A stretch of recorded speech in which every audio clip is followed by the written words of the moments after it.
Okay, do me a favor and just notice how you're gonna feel for the next 5 seconds.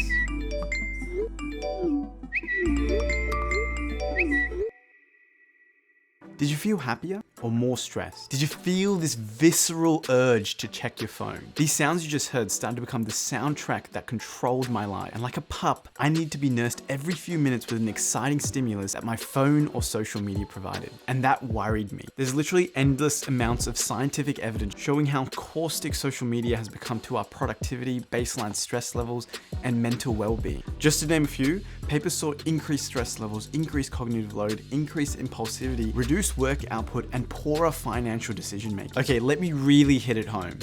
Go onto your settings app and just see what your screen time is. Because when I saw mine, I was shocked.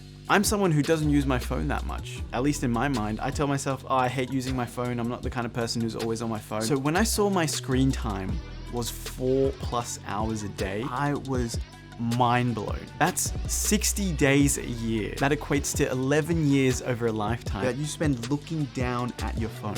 That is insane. And I only know that because I installed this really helpful app called Opal. Don't worry, they're not sponsoring this video. I genuinely use them. So after installing this app, I was like, I can't believe I'm spending that much amount of time just looking at my phone for useless stuff that's not going to help me in the long run. That's when I decided, okay, you know what? I'm going to replace this really crappy habit with something that's a lot more useful. And so this is where my idea for the video came, that I replace social media with books.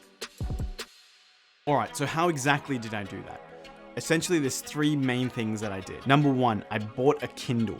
I just felt like it was a lot harder carrying a book everywhere I went around the house, or even if I just went to different places, like if I went to the sauna, having a book in there just felt sort of uncomfortable. It was like other people could see what you read. It just makes the experience of reading a book have less friction, which is really important in setting a new habit. The second thing I did was I bought this app called Blinkist. Again, not sponsored by any of these apps, but it essentially just summarizes books in a 15 to 20 minute read. So rather than taking a whole month to read a book, I could just skim through the summary and the really important parts of the book within like 15 to 20 minutes. And the last strategy I used was to just buy more Audible credits.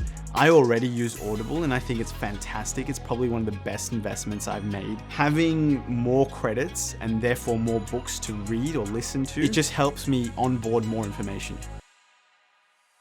All right, so what's my experience been like? The time I noticed that I would spend the most time on social media was honestly in the mornings when I'm like doing my morning routine, and also just when I'm trying to have a break from work. What I did is in the Opal app, I basically set a limit, like a time limit in terms of what times in the day I can use the social media apps.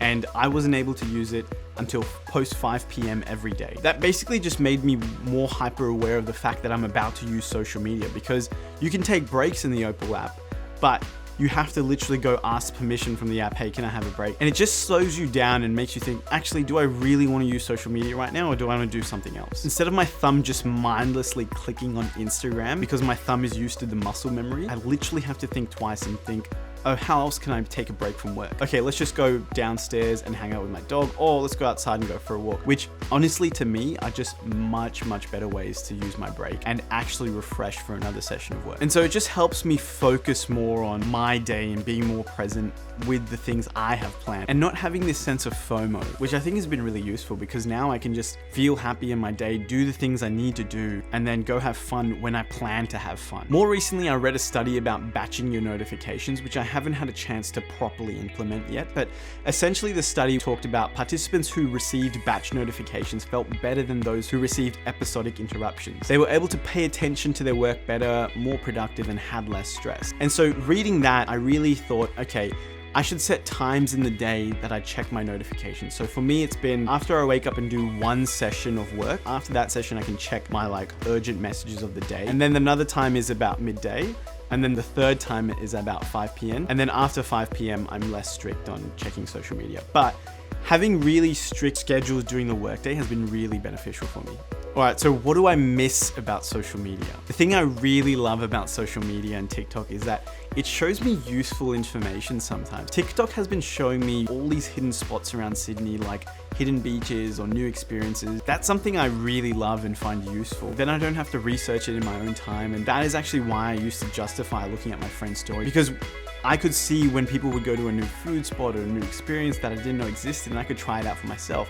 But now I tell myself that I can just save the social media accounts that specialize in this, and when I want to on my own terms, look these channels up and then be able to get that fix. I think social media just provides a really good way of friends communicating and sharing memes and seeing memes.